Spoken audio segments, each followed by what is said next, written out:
Life Process Program podcast. I'm Zach Rhoads. This is the founder of the Life Process Program, Dr. Stanton Peele. Stanton, good to be with you. Glad to see you, Zach.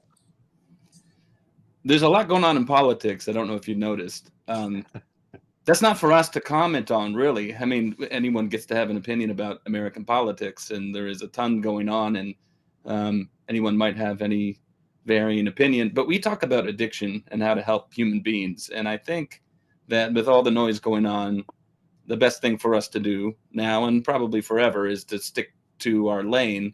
And so that's what we're going to do today. With all the noise going on, there are a lot of political figures in the swirl of the news. I'm going to just say no faction in the U.S. has a really rational, evidence-based stance on addiction. We haven't really seen it. Okay, we have right now at the helm Donald Trump and RFK Jr. I think they get it wrong. Trump's stance, although it's hard to predict what his stance and beliefs really are, you kind of get the sense that he just can't possibly fathom somebody who would use drugs or alcohol to their detriment.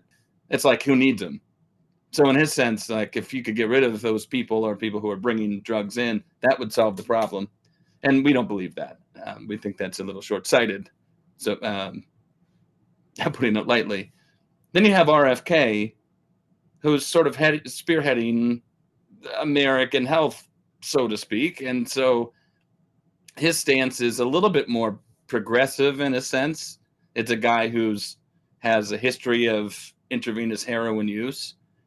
He has a little bit more of a practical approach, and yet has a sense that people still should be coerced into getting better. So RFK stands to be more specific. He has a bright idea that perhaps people could be put in, because there's a problem with isolation in our country, and that is probably driving addictive tendencies. People could be invited to, or perhaps coerced if they're using illicit drugs, into something like a mental well-being farm, is what he calls it, where people kind of work and build a community. And so, okay. For years. He wants them in there for years. Right. So RFK has this sensibility, progressive tendency that says people should be connected. And then he has this sort of age-old, I don't know if it's liberal or conservative, I don't even know, but farce that people can just be plopped in there and then they're fixed. And that somehow helps our culture. We don't believe that. Now, you would think with all that going on that we're pretty progressive guys. I don't think that's a crazy thing to say. We're certainly progressive in our stance on addiction, insofar as progressive means new, we need to do something better. We would think that progressive stalwarts, journalists, politicians would have a leaning similar to ours, and by and large, they don't. I mean, progressives' stance, I don't know if it's better or worse. It's the same old, addiction is a disease and people need treatment. And I think you're going to go over all of the ways in which we followed that track for a long time. And we have our evidence and track record to prove that that's not a good sense of what addiction is or how to help people. Admirable introduction, Zach. You're really developing skin on this. I want to go in one other direction with that. Not only do they endorse unproven or disproven ideas, when it gets to treatment, they become coercive. The progressives think, well, our only little problem in life is we need to force more people into treatment.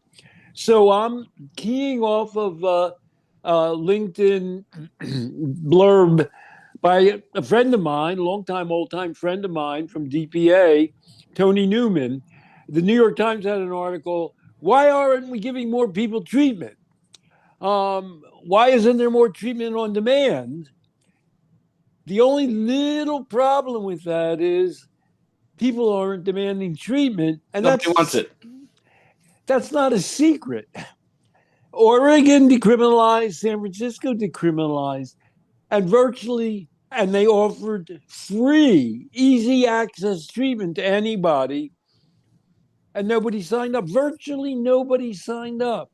A percentage at most. And Tony, God bless his soul, and all of the DPA people in the New York Times article failed to ask this one question. Why is it that people don't want treatment? I'm going to be unfair and throw that back to you for 1 second. Why the hell don't want people want free treatment? Well, what is treatment? You know, it's it's almost like asking if somebody wants to go to Disneyland, but there's no rides there. You know, it's you know, a good example of the. You don't even have to answer the question. A good example of this is we work. I'm jumping ahead a little bit, but LPP has begun work with marginalized communities. And I had an example of somebody who worked in a marginalized community in an inner city. They had a client, a peer, who was living on the streets there. And by no means, if you talked about their lives on paper, would you say, now that's a good life? You know, you wouldn't really think that. You'd think, boy, they need a lot. And this person went through the court system and had an opportunity to go and get better. And they did, in the sense that they stopped using drugs.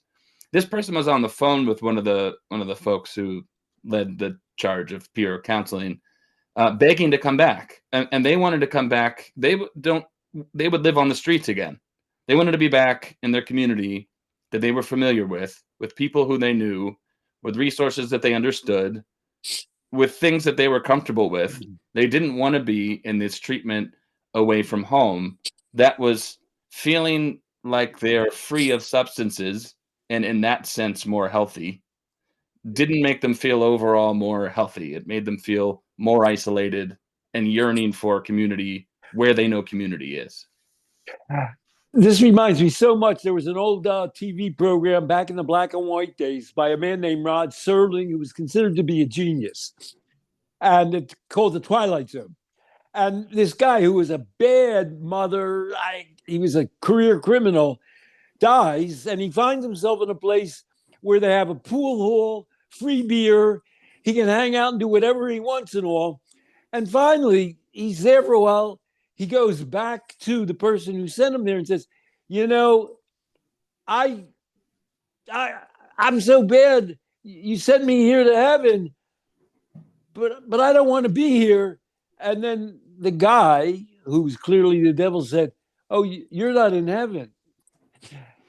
So there's a difference between being in an environment that befits you, that expresses who you are, that you feel comfortable in, and whatever treatment they're offering, or whatever people's impressions of treatment that's being offered is, they don't want to be there.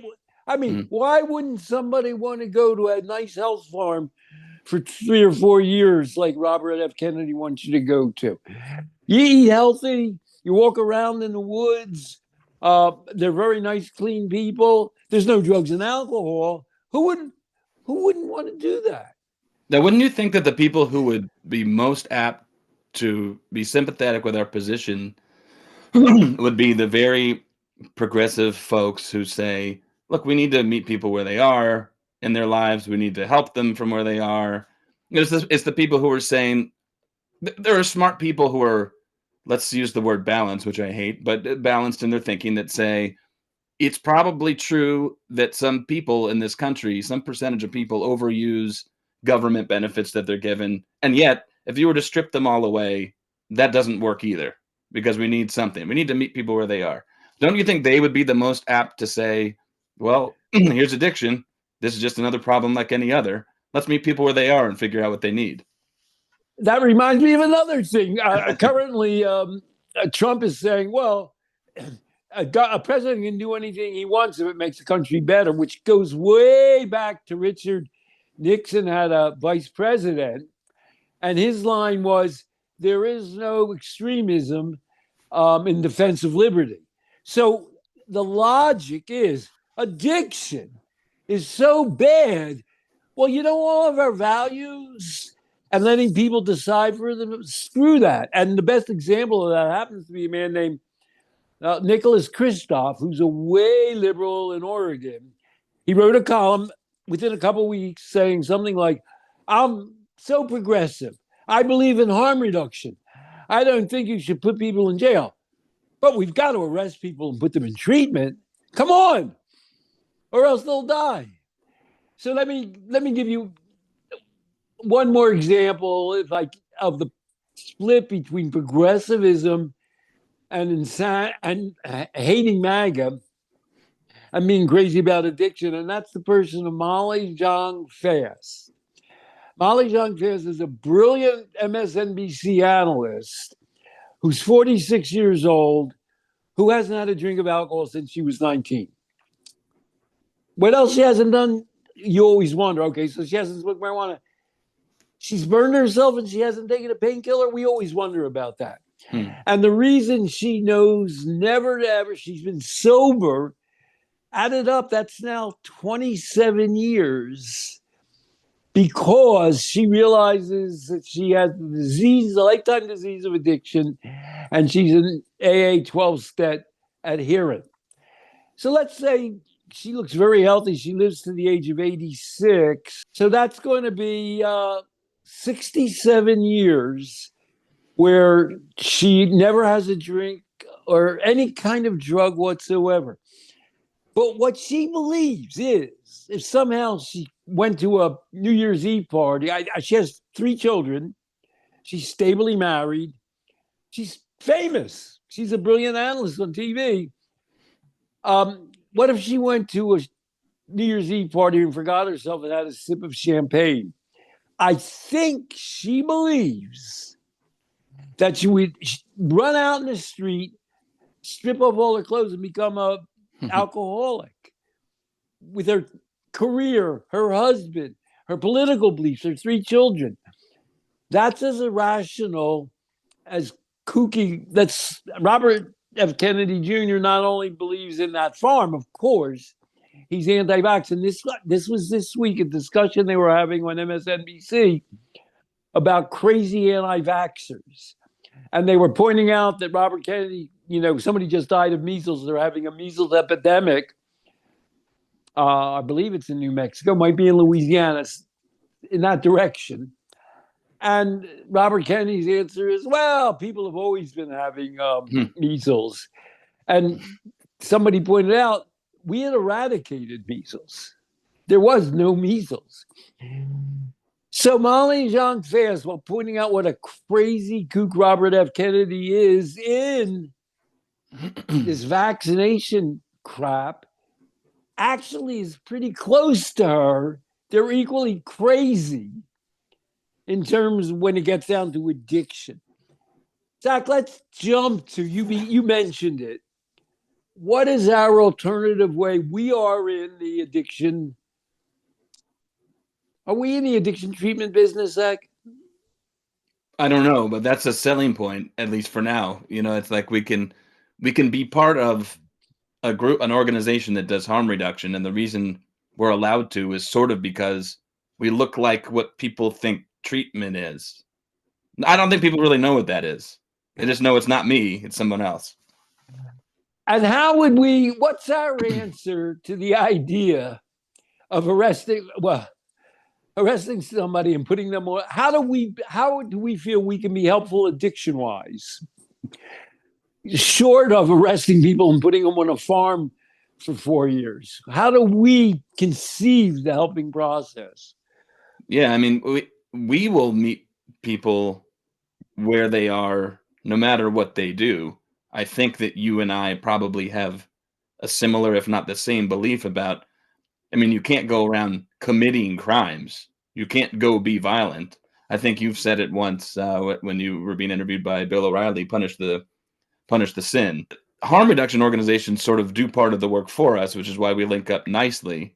What they're doing is saying, in your life, what does it look like to feel well? What does it look like to take a step forward from where you are and feeling well? And then we just expand on that concept in a psychologically interesting and thoughtful way. Okay, you as an individual or you as a group, what would it look like for you to not only do better in your life, but what is this relationship you have that's an over-involvement with something, a drug or drinking or something like that? What's that all about? And to what extent is your being tethered to that holding you back from doing what you want in life? it's a very inquisitive Socratic process that allows people to be whoever they are as human beings. That's it. And somehow you have to get there, or else you risk being paternal about humans and then about a whole population.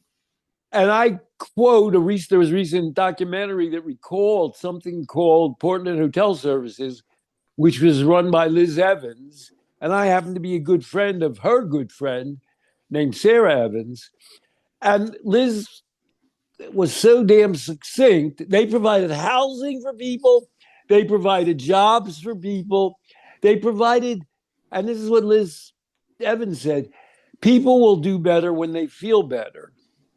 And if you give them hope and you believe in them.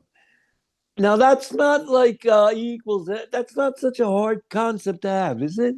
And so the question becomes, in enabling people and assisting people to escape negative behavioral drug patterns, how do you best do that and accomplish it most readily with their cooperation? By showing them that you're making their lives better, and by pursuing it along those lines, by starting, well, what would make your life better? What would make you happier? And it wouldn't that matters when you get to the level of, we work with indigenous Australian population. They don't want to do a lot of Western capitalist democratic valued things. They want to do something that aligns with their culture. They're not going to do it. Or if they are coerced into doing it, they're not going to be helped. And that's not very much different from somebody living on the inner streets of New York City or Seattle or in Ottawa, where we've worked before. Progressives, if you go back to the turn of the century, progressives told people what to do. Progressives were pro-temperance. Temperance, meaning nobody should ever have a drink of alcohol, is a progressive movement. Oh, we know what's good. You need to do what we know is good. And that is a helping model. It's not only bizarre, it's counterproductive. It makes people recoil in the opposite direction. So if I were ever in a room with Molly John Fast, which I don't think is going to happen with a camera, and I was feeling particularly ornery, I would say, you know how you believe that RFK Jr. is hurting and even killing people? In your own way, by pushing total abstinence, by imagining that people, if they slip even once, lose control, which you apply to your own self, but you're rich and privileged. It's conceivable that you'll get through life without having another psychoactive substance, although I don't believe that. But you can construct a life where that's conceivable or possible. But that's not a world that people in general can live in. And to the extent that your answer to the question is, how do we stop drug deaths and addiction? Oh, you're one step short of your temperance progressive forebears and saying, well, let's just eliminate drugs and alcohol. Well, we can't do that. In fact, we're farther from doing that than ever before. So let's create a philosophy which says we'll eliminate drugs and alcohol from your life, out on RFK Jr.'s farm or in Molly John Fast's playpen that she imagines for herself and for her children. I mean, one thing so Molly, I know your mother had an alcohol problem. I'm guessing your mother didn't say, I'd like you to go out and drink, Molly. But somehow you did that anyhow, for some crazy reason. What are you telling your children exactly about? Are you saying, here's my advice, children. I love you so much that I never, ever want you to taste alcohol or smoke marijuana? Is that your plan? Really? As a realistic, humanistic progressive? And that encapsulates, in a nutshell, how the progressive regimen is in its own way as moralistic, and irrational as those that we most attack. You mentioned Nicholas Kristof. There's a faction of progressives who do this. Like, we want people to be free to be their own people and make their own choices, and we want to help them. Uh-oh, they're all over the streets. Well, enough of this shit. I think actually we do need to arrest some people for some things. And that's, I think, this kind of scared place because they're ping-ponging between two false dichotomous ideologies where people kind of land back and forth on. So I'm not surprised that Christoph has this idea that, okay, we're progressive, we like people. I think we need to tell people what to do to some extent, right? It sort of reminds me of in schools, we have newer and larger populations of families who are disparaged or who aren't from this country or who aren't meeting the same standards that we had set for the homogeneous population that we had maybe 5-10 years ago in my district. So I have pushed for, okay, let's meet people where they are and figure out where that is and figure out what interests them. In the meantime, we have behavior that these children exhibit because of all sorts of things, but we didn't make them do it by listening to them. However, the very people who were with us in the rah-rahing at the beginning of the year or the beginning of the last few years of me saying, okay, we need to meet people where they are, we need to collaborate and build from there. There are some people who said, yeah, that sounds great, who are also saying, okay, it's getting tough, so I think we need more discipline and punishment. And so now we're back to you know what I mean? So there's people who notice something. How could you explain to someone like Christoph or like these people at my school, but we'll leave that out, what he's missing? He's glossing over something, even though his finger's on something. Well, I've observed you a bit with children, and I know something of your philosophy. You don't abide by hurting people or rule breaking. You identify with the values of the school. They're there to get an education. We're pro-social. We want people to learn things. We don't want people to take drugs and commit crimes. But a lot of people are managing to do that on their own basis. So we set up rules. We expect people to do their assignments. We expect people to show up on time. But we encourage what it is that they see as their positive connection to the world. And when we work with marginalized community, meaning homeless, ex-felons, Native populations, we say, look at your world. What is it that you find positive in that world and that life? How do you feel that you can enhance your life and your community's life? And we work through peer counselors who have the same outlook. They're saying, I'm not here to reprimand or to penalize people who are more or less like me, maybe a little behind me in their progress in life. I'm here to identify with and enhance their lives. Well, of course, I don't want them to hurt me or the community. That's what I'm here for. And that's a whole different mindset from the idea of treatment. Treatment. Oh, I mean, if you have a broken leg, a doctor knows how to fix that. Okay.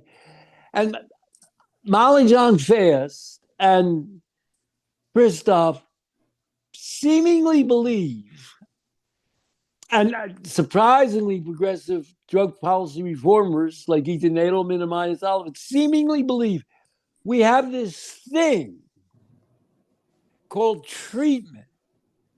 And remarkably, doctors know how to administer it, drugs or something else, that makes people better. That whole model of treatment is antithetical to what we're about in the Life Process Program, which is really a life enhancement program.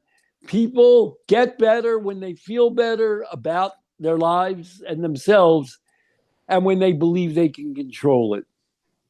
Christoph points out a progressive fallacy, I think you might call it, that you should just let it rip because that's nice. That is true. I think people do that. And you're saying, we're not that. We're not Christoph. We're not the progressives who say, well, let's make them do treatment because that'll help them. You said a doctor, it's a broken leg, doctor knows how to fix it. If you have some sort of broken spirit or lost your way in life, there's not exactly a mold that you just sink into that's preset for you. we're somewhere in the middle of that where we say, yeah, people should be pro-social. And you can pretty much bet if you talk to a person enough about what they want and who they want to be, it probably has something to do with being part of a community, being acknowledged, being important, doing something meaningful. And if you can doing help people, something constructive and being recognized that you have something to contribute. when The you subtitle of Christoph's article is something like, "We've been too permissive." right, there's a permissive progressive thing that he points out, right? And it's not, and we do not advocate for permissiveness per se. More like, let's hone in on what makes people whole and help them get there. And if people do something meaningful and constructive, if you can help them do that, they're probably not going to be using the streets as a bathroom or camping out there. They will do something constructive, and if you can get a whole community to do that, all the better. That's not super easy. I don't think we've gotten there yet. Liz Evans got pretty darn close with her movement, and so it's not impossible. And we have experienced through a lot of experimentation socially that there is not another sidestepping route to helping people at Let me large. end this with this. I'm in contact with Liz Evans' good friend and colleague from the Portland Hotel Services, Sarah Evans. No relation. No relation. What they were missing that we provide with the Life Process Program, they enrich people's lives. They want to help people by giving them housing, by helping them make money, by giving them jobs, by giving them pride. We say there's an interim step between being in that kind of an environment and avoiding addiction. And God bless Liz Evans and God bless Sarah Evans. They were susceptible to AA and the brain disease people because they had no missing link. Okay, we'll give them housing. How do you interact with them on a helping basis to get them to be less risk, avoid risks in their own personal behavior? We're that. That's the Life Process Program. And Zach Rhoads and I are its ardent spokespeople. There couldn't be a better ending than that. Thank you so much, Stanton. Pleasure's mine, Zach.